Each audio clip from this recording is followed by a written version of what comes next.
So I have a very good friend who is also a professor that Luis knows from Columbia University, and he's been a really strong character in our teaching of cinema. He worked for Elia Kazan. You remember Kazan? Big films like East of Eden and Rebel Without a Cause, big Hollywood movies, and the beautiful On the Waterfront. He was a very prominent director, but my friend, who was a professor, worked with him, and he wrote this script for himself. And at the Tribeca Film Festival, we got up on the stage and everybody wanted to know if it was autobiographical. Was it truly his story? And his answer was, the only thing that's true is that I'm handsome. So I don't really know. I think this is a version of the truth, but not necessarily his story. But it's close to some of the things he did. I was interested because I have always been interested in themes of sexuality, of female sexuality, but I love the idea of really taking my eye as a woman and looking at codes of male behavior. And these are men, when I was growing up, they were the role models. These were the men who were of a generation that were the movie stars that I grew up watching, like Lee Marvin, Ben Gazzara, William Holden. They were these very physical men who didn't really talk about what was going on inside. They had a kind of raw energy, and I was very moved by these men who hid their true nature because of the codes of masculinity, of what society has had expected of them. And I, with my filmmaker's eye, wanted to look beneath that story of men to see what really were the struggles of a generation of men who were part of the Vietnam era and who years later struggle with their identities, friendship, forgiveness, love, things that maybe younger generations of men, I'm not sure here, but I think in the United States, there's another kind of masculinity that grew after. My theory is after Vietnam, the war was perceived as a failure. And what that failed Vietnam War said about masculinity was big. I think after that point, there was a change, very slow change, but a change or an evolution. And I wanted to capture something of what happened to not just Harry, who couldn't totally be who he was during those years of Vietnam in the early 70s, and the suffering of not being able to have your identity be true and living with a past. All my films often are about something in the past, that my new film, which you're going to see, that I don't think any of us can escape our past. And the tragedy for Harry is that when he finally is able to express his love for Kagan, it's too late. He can't forgive himself for what he did. So in a way, it's both beautiful and somewhat tragic because he can't regain what he lost. Some ideas. Well, does that make sense? Just in terms of, I mean, I don't know if the theme of, let's say, masculinity is something that people here make films about. I'm sure they do. But I think that just examining gender is very at the top of people's issues today in what films they make. I think it's a theme that we're all reinvestigating as things change and people embrace gay marriage, for example, or things that were hidden are less hidden today. So maybe that's more particular to the US and maybe not so much here, but still I think it's interesting because it is about human nature and what we do to each other and what we fail to accomplish sometimes in our lives. So I like those themes, and I also I wanted to examine a world of these men that I'm not really a part of, but that I'm fascinated by. Handshakes and bear hugs and this code between men that I have never participated in, but I think with my eye, I found something underneath that is more emotionally touching, maybe without words, but just what you feel and you can't say. Ben. How has it worked with Nick? I mean, being his script, and how do you approach it? Well, because he's like a director in a way. Yes, also, so. yeah. So the man who wrote the script wrote it because he wanted to direct it, and it was so close to his life that he should have directed it. But it's very difficult to get money to make a film without a bigger reputation, and he did try. I think at a certain point he had Harvey Keitel interested, but you struggle in the United States and New York and any place there to find the money. And I'm sure it's true here too, but I'm not sure what your process is.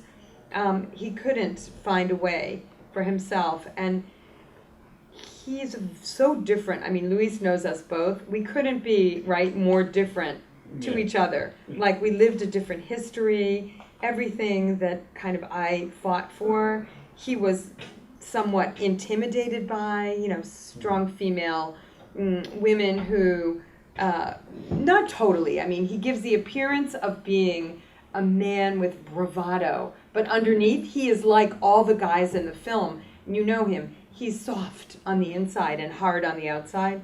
So he knew that he trusts me, and he knew that I would take his material and be true to the heart and soul of his story, and I love him. And so with such delicacy, I approached the story. I did make changes, and I didn't talk to him too much about the changes because he's a very hard guy to get to accept another point of view other than his own. So I would make things, it took me 2 years at least to raise the money, maybe even longer. Every film takes a long time to raise the money. So he had certain things, like more flashbacks. Every time Harry would walk up to the house of another guy, he would cut to a flashback of the guy young, which I only used, the only moment of the past I used was the jazz club and the moment where they beat and took a piece of machinery and smashed the hand of Kagan. So I limited a lot of his flashbacks, and I worked with the actor Jamie Sheridan in another one of my films, so I knew him really well, and I introduced him to Nick, and they liked each other. But Jamie, you see Jamie in, he's in Syriana, he was on Law and Order for a long time,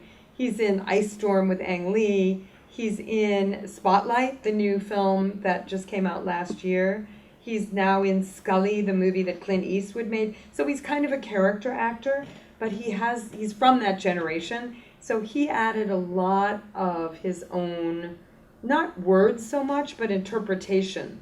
And so he came on really early, and I worked with him for 2 years. We would act out all the scenes, and Nick we kept out of it because he needed not to be involved in the actual production, but I always told him what was happening. And sometimes I had to rewrite a scene. For example, the scene that takes place in the limousine with Campbell Scott, Kagan, and Harry, it was supposed to be on the street. We wanted to shoot a long scene at night with the steam in this sort of little town and kind of that beautiful look of nighttime, but we didn't have the time, we didn't have the money for the lighting, so we said, what can we do? We wanted to move, so we put them in a car. We couldn't even drive the car, so we put the car in a little studio, and somebody was outside with the light going like that, and then we intercut it with little driving scenes, so really we're just never moving, but it looks like we are, changing the light so that it looks like we are. So when I changed where we were going to shoot, I had to make it a little shorter. So I would often give him something to rewrite, and he was great. I mean, he's very fast. You remember, like he has anxiety, so he writes quickly. Although this script took him a while to write. And in the editing, I don't think we ever showed him anything. There was one chunk that I cut out that happened on the golf course. The golf course was a longer scene, and there was a major chunk in which that character of Gebhardt explodes, and my editor felt very strongly that I gave away too much emotion before the scene was ended, so I cut out a big chunk, and I was so scared to tell Nick because I know how important that scene was for him. So I had to enlist my other colleague, Andy Beenan. Remember Andy? Who's another writer. He wrote Boys Don't Cry, a different kind of a writer. And I got Andy to see the two versions. I said, Andy, you have to go to Nick and tell him what you saw. So by the time I went to Nick to tell him, I'm sorry I had to cut it out, he grumbled, but he understood why. So it was great. I mean, this man has been such a force in my life. He just retired from teaching. He's 80 now, and really well fit, handsome, and a great friend and a beautiful writer. He co-directed a movie with the wife of Kazan, who is a wonderful actress named Barbara Loden. I don't know if you guys would know her. She was one of the first women really to kind of get into being a director in the independent film world, and he co-directed a movie called Wanda together with her. But he never really directed. He wrote a great book. If you ever want a book on directing, do you ever use it? It's called, what do we call it? From Script to Screen, right? Film directing. It's so good. And he wrote it based on what he taught, which was great. So you feel like you're in his class when you read it. And I recommend it to people. It's already been reprinted a lot of times, and I recommended it. I have actors sometimes who want to read books on directing, and I tell them to read that book, and then they write me back and they say, this is the best book, because it's so conversational, and it's so much about the process. The process, right, yeah. So he's certainly a big force in the lives of students who came through Columbia.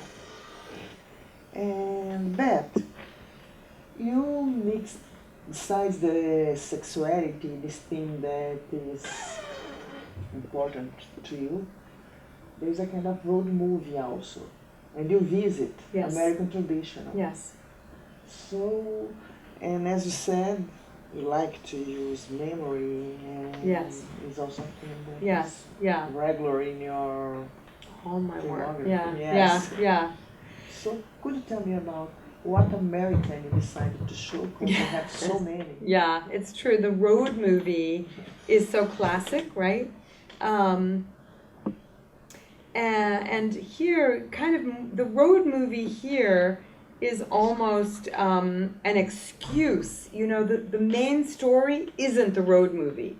But in order to reconnect with the past, sometimes when you go on the road, you're forced to deal with your life in a way that when you don't move, you take yourself out of your life. So his trip on the road to find his old Navy buddies is a way for him to go deeper and to go into the past and to look at the ghosts.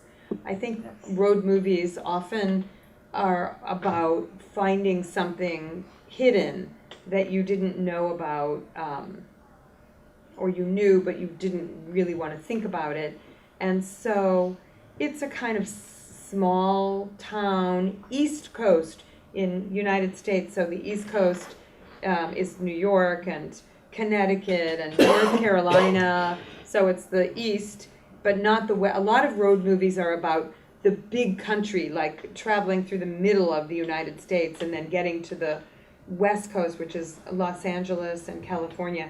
This was confined, you know, that this is just one side, and so it wasn't big and expansive. Think the most well-known, of course, is Easy Rider, right? which is about speed and the big country. And then, of course, there's Thelma and Louise, Bonnie and Clyde, so many great road movies, but that all explore not so much the road as the internal mechanisms of the characters who are on the road.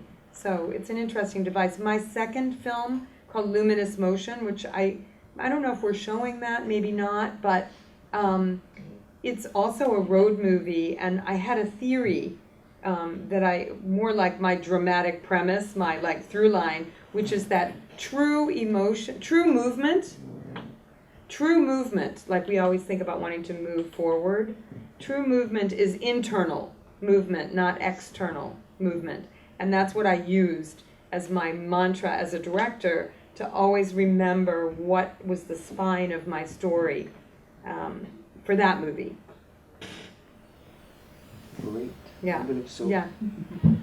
Anyway. I have a, it's not about the movie, it's not about the movie, but I didn't use that. sorry.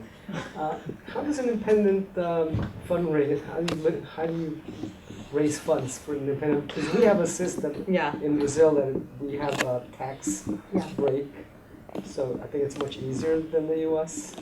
I think so too. I think any country but the US is easier than the US. Although some people say that systems like that, where you have funds and government funds and tax breaks, are also political. So I'm sure that's true here and in France and in Italy and Spain. Yeah, but at least you have it.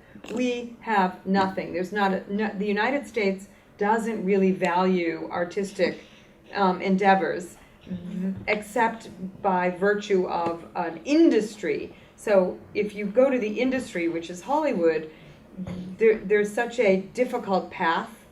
You have to be accepted, you have to be part of the club. It's very difficult to get anything made in Hollywood. So many of us on the East Coast, as in New York, try to work independently.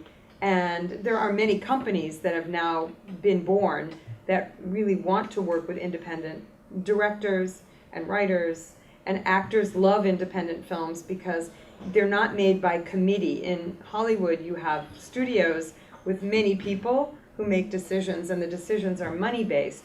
In independent film, the decisions are based on the vision of the person who wants to make the film, but how to get the money. It's so hard. It can take years. Anybody who makes a film will tell you independently, 5 years at least.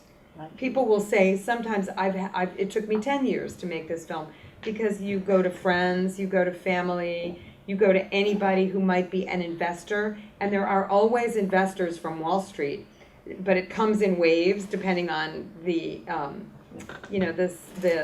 economic times we're living in. So often investors think, maybe this is a good tax shelter, or maybe I can write it off, or maybe I really want to have some fun in my life because my life is so boring. So if I work with these cool filmmakers, I'll get to go to parties, and meet stars. So I'm not sure what prompts somebody. I often feel really guilty when I talk to them. When I walk into a new place, like a party, I don't even look for people, I look for investors. It's really awful. Like I walk into a room and I try to think, okay, who here is going to help me with my next film? I don't even enjoy myself anymore because I'm thinking about that so often. And then I even feel guilty. I just met a guy who was in Savannah, and they have a great film festival there, Savannah Film Festival. And I was just at the bar, and a man came over to me and said, I just saw your new film, I really loved it. We started to talk, and he said, I'm an investor, I invest in some things, but I've been thinking about film, and my eyes light up, but I try to pretend that they're not lighting up. And he gave me his card, and he asked me the question, do films make money? Do people invest? And I said, well, yes, it's possible. And, you get your money back, I said, crossing my fingers, because most often it's a losing proposition, especially as theaters are becoming less and less attended. Although, look, there's always going to be, I think there always will be theaters. If everybody starts watching on streaming, Amazon, Netflix, or television on the computer, then there's always going to be a group of rebels like I was, in the beginning. Like you always have somebody to say, yeah, but let's do it this other way, right? Like there's always people who don't want to do what everybody else is doing. I think cinema is going to find a way to live. At least I hope so.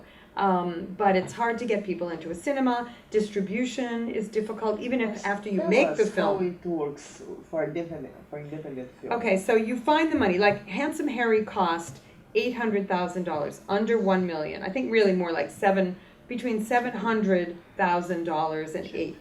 Right, yeah. Okay. It's 1990, 2000? When was it? We shot in 1998. We went to a festival, Tribeca, in 1999, and we released it at the IFC, the Independent Film Center Theater, which is in the Village, in 2000. I'm wrong. Wait. 2010. 2009 festival, 2009. 2010, yeah. You shot it 2008. 2008, yeah, I said 1998. Yeah. That was Luminous Motion. It Yeah. took me 10 years from my last film to this film. No, I had other projects, but they fell through. So this Handsome Harry was the first film I made, and I made Luminous Motion opened in 2000. This opened in the theaters in 2010. 2008, were you shooting Super 16? In 1998, I shot in 35 millimeter. 35, right. Handsome Harry, I had the most brilliant cinematographer. He's a guy from New Zealand. His name is Nigel Bluck. He had just come to New York from Australia and New Zealand, and he was not in the union. And we have unions that are very powerful. Was this all in the union? This is non-union. Yeah. I went outside of the unions. I kept my budget low. We weren't shooting in New York City, so the unions sometimes will come to your set and try to organize to get everybody to join the union, then you're in trouble. But we got agreement. Pay overtime. You go to the union and you ask for a low budget agreement Yeah. because you want to shoot, but you have to make sure that you are really shooting low budget. And so Nigel came, and he didn't yet join the union, so we shot on a camera that preceded the Alexa. It was made by Arri, and it's called the D21. It was the model right before Alexa became Alexa. It was big and cumbersome, but he was so good. He went on to have a great career. He's living in LA, he's in the union, and he shot True Detective, but the second season, which was not a good season, but it looked great. And I haven't talked to him in a while. I hope for his sake that the story wasn't good, but his work was really good. But did it make the $1 million back? This movie, Handsome Harry? Yeah. Yes, we did not make money for our investors, but we were able to sell it to a theater, IFC buys, but hardly any money, really cheaply. They bought it, and they only show it in a few cities, like you can show New York, LA, Chicago, like it's not a massive distribution. And then we sold it to Showtime for television, and then they put it out on Amazon. So, it just about made its money back, but didn't make money. The reviews were great. It's just hard. Also, I think the subject matter is really interesting. And I said in some early reviews that there have been a lot of movies about sexuality for younger people, women and men, stories of coming out, of owning their sexuality, but not for middle-aged characters, not that many. And I think it was so radical what I did, but I don't know that I don't think it's all about the machine that comes after you make the movie. It's about how much money you can spend on advertising, sadly, right? That if you make a movie, whatever the budget is, you should have at least that much or twice that much to put into advertising, and we didn't. But the reviews were great. People loved it, and sometimes I'll go on Amazon because it streams, and I read a lot of the user comments, and they're so beautiful. Like, why didn't I know about this film? This film changed my life. Like, really great things. But it did show, maybe it lasted for 3 weeks in the movie theater, which is not very long, but at least, it was there. And you need a machine behind you. That's what Hollywood has. Sometimes you can be an independent film and get picked up by somebody like Sony Pictures Classic, like Todd Haynes' Carol, for example. Did you see Carol, the movie he made with The Two Women, based on the Patricia Highsmith story. That movie, you know, every once in a while, an independent movie with a bigger budget, but not too big of a budget. Well, there are distributors, but there are more people making movies than there are movie theaters and distributors.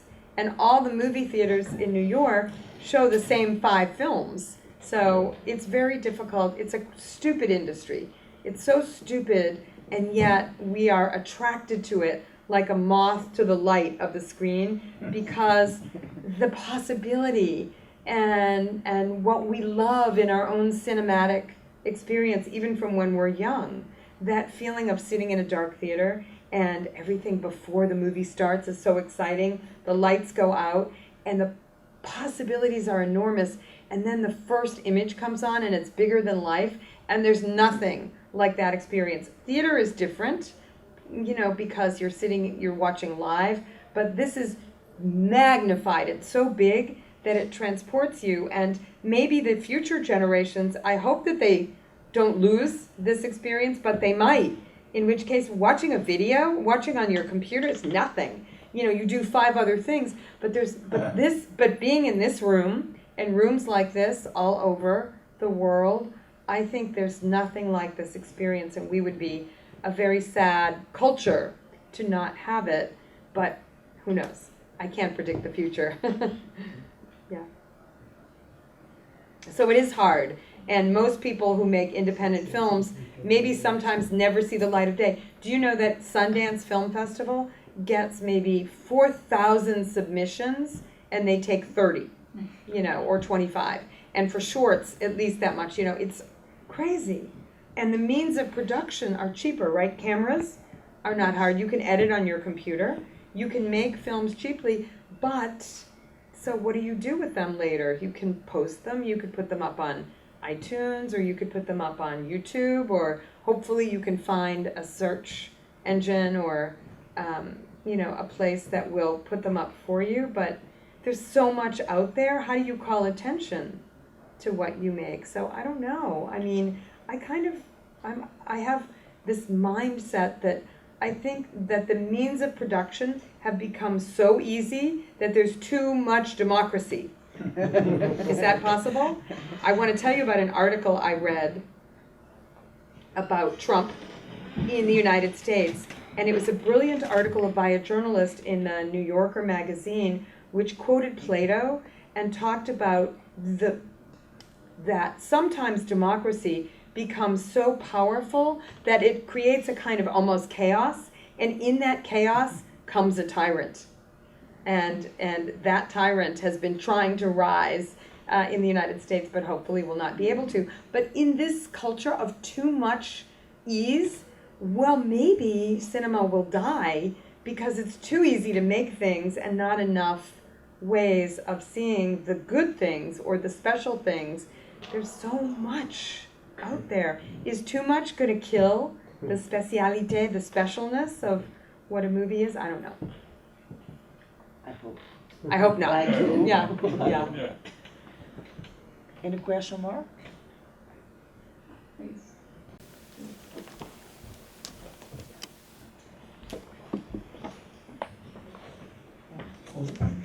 Well, it's not a question, it's more a comment. I'm not from the movie Okay. environment.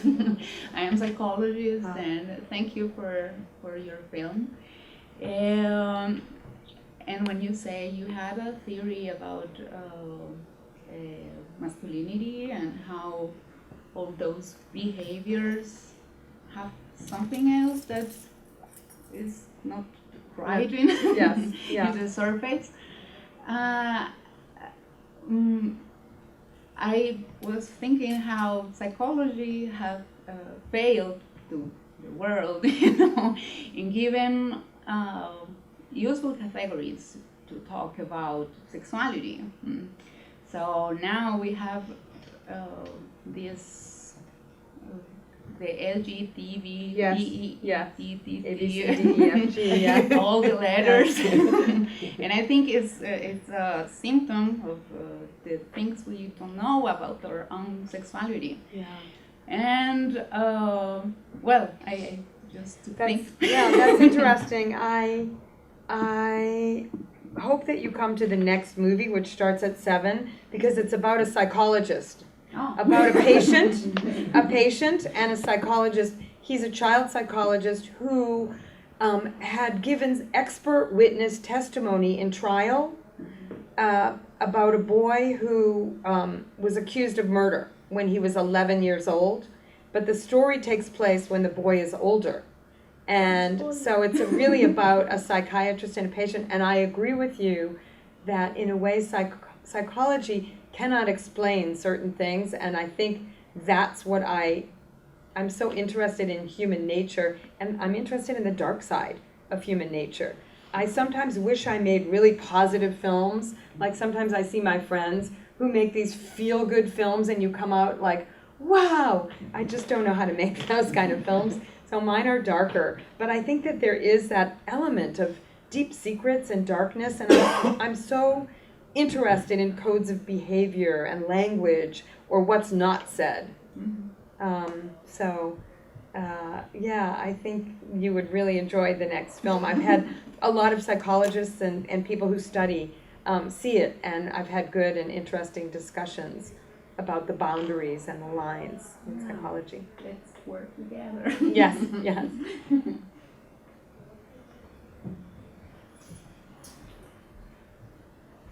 Alguém mais, gente? Bom. Yeah, thank you guys for coming. I will come back again to look at, to talk about the next film that I think has things in common a lot with this one. But sometimes when you're making something, you don't know that it has anything in common with anything.